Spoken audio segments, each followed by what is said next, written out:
थाखायल'थ' गसंनो हाया दख'नाफोर गानखानांगोन बेथ' गोदान जिनिस नङा लायो जों गोदो गानथारामोननो पार्लियामेन्ट थाबा गानथारनोसै आं बेथ' नङा सान हर सानफ्रोमबो दिनै 60 बोसोरनि बारा गानबोगासिनो बेथ' इसुआनो जानो हाया दिनै बुंदों जे अनजालिया आइजो जानानै मानो आइजोनि बेरेखा गसंदों आं आइजोनि बेरेखा गसङाखै आं उपयुक्त केन्डिडेट नागिरनानैसो आं उपयुक्त केन्डिडेटजों थानो नागिरदों उपयुक्त केन्डिडेटखौ सायख'नो नागिरदों जों बेयावहाय आबेगिक जानानै सोर हौवा सोर हिनजाव बेखौ जोङो साननो नागिराखै हिनजाव मानसिब्लाबो जुदि बिराद इफेक्टिभ एक्टिभ मानसि मोनब्ला जों केन्डिडेट नायनानैनो हरगौमोन नाथाय दिनै जोङो उपयुक्तखौनो नुवाखैब्ला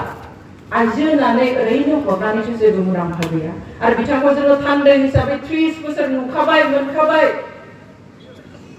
दिनै बिथाङा फरेस्ट मिनिस्टार जादोंमोन फरेस्ट मिनिस्टार जासेयाव सोरखारखौ नारसिननानै जोंनि रायजो राजाफ्रा दिनै 50 बोसोर 52 बोसोर हानि पाट्टा मोनाखै बिथांमोननि थाखाय फंसेबो बाथ्रा बुङासै दिनै ट्राइबेल वेलफेयारनि मिनिस्टार जादों ट्राइबेल हिसाबै बयनिख्रुइबो देरसिन बर' हारिया दिनै मा मोननांगौमोन बेनि थाखाय मा बेसेबां गाबखौ जों नुबाय बेयावहाय जोंहा आरो बेखौ नैथि खेब साननांगौआनो गैया जों थांखिखौ स्र' खालामखाबाय बेनिखायनो जोंहा 23 एप्रिलखौल'सो नेनांसिगौ बाखि आरो गोदानै साननांगौ जेबो गैया आं बे समावहाय आइजोफोरखौ फंनैसो बुंनो नागिरदों स्पेशेलि सेल्फ हेल्प ग्रुपखौ लानानै दिनै बेखौ लानानै गेलेनो नागिरदों जेराव थाङो बेयावनो मिटिं सिटिं मोजां खालामनो हायैखाय आइजोफोरखौल' सेल्फ हेल्पनि थाखा रानगोन मा रानगोन होननानै लिंहरो जेब्ला ज' जाहैयो अब्ला भट होनायनि खोथा बुङो इलेक्सननि खोथा बुङो गोबां जायगायाव जोङो बे कमप्लेनखौ मोनबोदों जोंनो जुदि भट होआ जोंनि बिजाथिखौ देरहाहोआब्ला नोंसिनि सेल्फ हेल्प ग्रुपनो फैसा होआ बा दिनै 5,000 लांदो इलेक्सन जोबोब्ला 10,000 मोनगोन आइफोर आब'मोन आं आइजोफोरखौ स्पेशेलि बुंनो नागिरदों बे सेल्फ हेल्प ग्रुपआलाय माथोब्लाय सोरनिब्लाय बे जाबाय सोरखारि आसनि बियो सोरबा बिजेपिनि आसनि नङा बियो सोरबा कंग्रेसनि आसनि नङा बियो एजिपि बिपिएफनि आसनि नङा कुनु हानजानि आसनि नङा बियो सोरखारि आसनिसो सोरखाराव जाय फैयो बिजेपि फैब्लाबो कंग्रेस फैब्लाबो बे आसनिया थाबाय थागोन दिनै सोरबा देरहाब्लाबो सोरबा जेनब्लाबो बे आसनिया थाबाय थागोन बेयावहाय बेयाव जेबो गिनांगौ गैया मोनसे सेल्फ हेल्प ग्रुपआ बेयो जों मिथिनायाव नेशनेल रुरेल लिभलिहुड मिशन गामि ओनसोलाव आइजोफोरखौ थांना थानायनि गोहो होनो थाखाय बानायनाय सेन्ट्रेल सोरखारनि मोनसे आसनि जायखौ जोङो गुसुङै NRLM होननानै बुङो नेशनेल रुरेल लिभलिहुड मिशन आरो बिनि आन्दाराव बे सेल्फ हेल्प ग्रुपखौ बानायदों मोनसे ग्रुपआव 8 जननिफ्राय 10 जन थानो हायो आरो बे मोनसे ग्रुपनो बोसोरसेयाव 1 लाखनिफ्राय 3 लाख थाखा सोरखारा लन होनांगौ नाथाय सोरबा 1 लाख 3 लाख मोनफेरदों नामा आइजोफ्रा मोनफेराखै बेयावहाय सोरखारा बयनिख्रुइबो खम सुद होनानै 6 बा 7% ल' सुद होनानै मा होयो लन होयो नाथाय जायफ्रा थारैनो गामिनि आइजोफोरखौ जौगाहोनो लुबैमारदों दिनै उरिस्सानि गिबि मन्थ्रिया मालाय सुदखौनो रेहाय होजोबबाय उरिस्सा रायजोनि सेल्फ हेल्प ग्रुपनि गेजेरजों आइजोफ्रा थाइसेबो 1 फैसाबो सुद होआलासिनो बोसोराव 1 लाखनिफ्राय 3 लाख लन मोनो बेंकनिफ्राय इसिबां मोनदोंब्ला दिनै मोनसे थलानि जायगायाव थलानै होनो नागिरदोंबा बे सुदखौ मानो बिटिसिआ आलादायै जों बिटिएडिआव थानायफोरनो सुद होनाङै खालामगोन आइजोफोरनो थाखा लायोब्ला होननानै मानो खालामना होनो हायाखै बेवहाय आइजो नोंथांमोन गिनो नाङा जायनो भट होब्लाबो जायखौ देरहाहोब्लाबो सेल्फ हेल्प ग्रुपनि फैसाखौ मोनखागोन बेलाय कंग्रेस सोरखाराव थानायावबोथ' दङमोन सेल्फ हेल्प ग्रुपआ नङा होमबा बा बे समावबो मोनदों दाबो मोनदों बेनिखायनो आं बुंदों बेयो सोरखारि आसनि पार्टिनि आसनि नङा सोरखारा जन्थ्रआ बेलेग सोरबा हारिब्लाबो सोरबा देरहाब्लाबो बे सरखार जन्थ्रआ सिस्टेमा थाबायनो थागोन पार्टियालाय मा दिनै फैगोन गाबोन थांगोन मन्त्रि सासेयालाय मा दिनै जागोन गाबोन थांगोन बेनिखायनो बेखौ गिनाङा सोरखारि स्किमफोर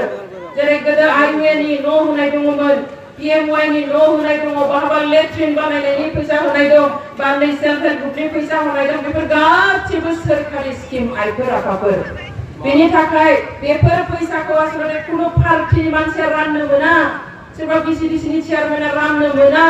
सोरबा इएम एमसिएल चिफा सोरबा पलिटिशियान एमएलए बेखौ आसलते राननो मोना बेफोर थाखाखौ बेफोरहा गावबा गाव डिपार्टमेन्ट दंखायो सोरखाराव बे बिफानारि अफिसारफ्रा गामियाव थांनानै सार्भे खालामनो नांगौ बे गामियावहाय बेसेबां न' मोननांगौ सोरखारि न' बै लागोआवहाय बेसेबां लेट्रिन मोननांगौ बै गामिनि सेल्फ हेल्प ग्रुपआ बेसेबांसिम लन मोननांगौ बेफोरखौ सार्भे खालामनानै नायगिदिंनानै लिस्ट बानायना लांनानै फैसा सेंसन खालामनानै बे सोरखारि अफिसारासो गामियाव फैनानै बेखौ रानफैनो नांगौ नाथाय जोंनाव उल्था भट बिनो थाखाय बिसायख'थियाव देरहानो थाखाय दिनै मा खालामो पलिटिशियानफ्रा बै माबाफोरखौ मेनेज खालामनानै सोरखारि अफिसारफोरखौ बुङो जों थांनोसै बा बिसोरखौब्लाबो फैफानानै मन्थ्रिनि आखाइजों एमएलएनि आखाइजों सोरबा बिसिडिसिनि चेयारमेननि आखाइजों सोरबा इएमनि आखाइजों बे फैसाखौ रानो जोंना रायजो राजाया सानसे बिथांमोनासो होदों नङा बे सोरखारि थाखा सोरखारि आसनि बेवहाय बेफोरखौ मोना होननानै मालाबाबो साननो नाङा मालाबाबो गिनो नाङा जिनिस तिनिस बेल' नङा रानलाबायगोन रानखायो मालाबा बेदर रानो जानो लिङो मालाबा फैसा रानो सोर मालाबा जौ लोंहोनोबो हागौ दिनै आं नोंथांमोनखौ बुंनो नागिरो फैसा पाति रानोब्ला लायाबा नोंथांमोननि खोथा खिन्थु लाब्लाबो दाय नङा बेयो बिथांमोननि पकेटनि दरमानि फैसा नङा जोंनि जौगानायनि थाखाय जोंनि ओनसोलनि रायजोफोरनि खामानि मावनो थाखाय फैनाय सोरखारि थाखा बेखौ बिसायख'थि समाव रानो नोंथांनि आंनि फैसाखासो बेफोरो बेवहाय लायोब्लाबो जेबो गिदिर बाथ्रा नङा नाथाय भटखौ फैसानि थाखाय दाफा भटखौ जिनिसजों दासोलाय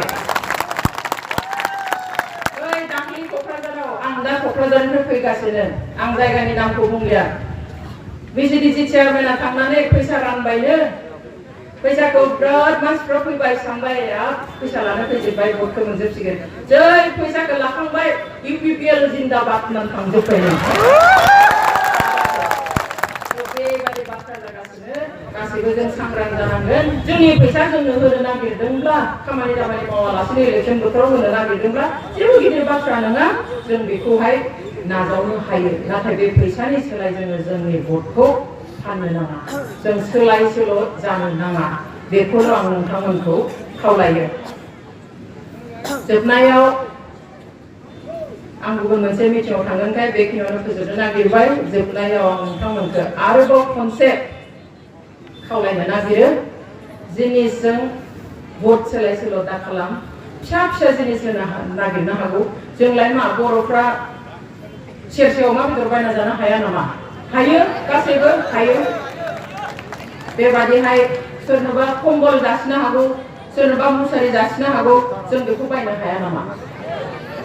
कम्बल होनाय बोथोरखौ नंखाया थेवब्लाबो होगोन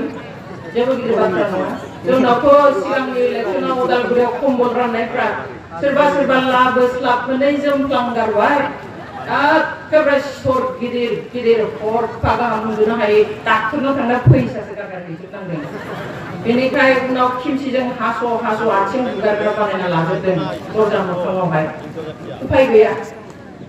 आबादारिफोरनो सिखा खंखाइ रानबाय खासि रानबाय सिखा खंखाइ गोदान मोननानै हाग्राखौनो फोजोबथारनोसै होननानै जार्मान बिलाइखौ दानहांनाय लोगो लोगो सिखायानो बेंखा खासिखौ मोनबाय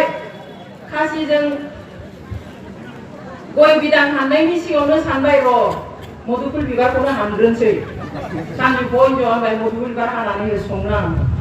खासि गोदानखौ औवा दालायाव खालायलायनानै मुदुफुल बिबारखौ खनसेल' बोहांनायावनो खासियानो उल्था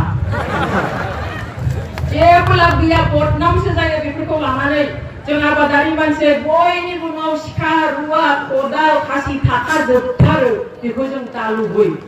रावबो लुबैनो नाङा जों लुबैयोब्ला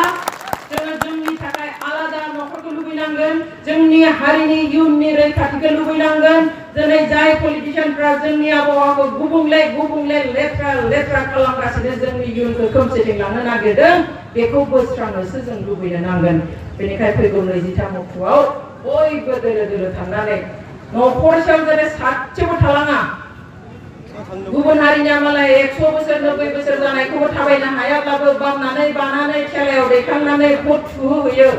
बेवहाय जोंनियाबो जाहाथे रावबो थालाङा न' नेनायनि बाथ्रा गैया सानसे इलेक्सन जागोन फुङाव दसे सोरबायानो बेलासियाव सोरबायानो थांजोब आरो गामियाव सोरबा थाङाखैबा बिथांमोनखौबो लानानै थांनाया नोंथांमोननि बयनिबो बिबान बेनिखायनो 23 एप्रिलाव बयबो थांनानै साफ्रोमबो बर'आ हारिनि गांनायखौ हारिनि लुबैनायखौ भट होनानै दिन्थिहैगोन आरो सोलायनायखौ लाबोनो नाजागोन होननानै आसा खालामनानै आंनि बिबुंथिखौ एसेयावनो फोजोबबाय गोजोन्थों।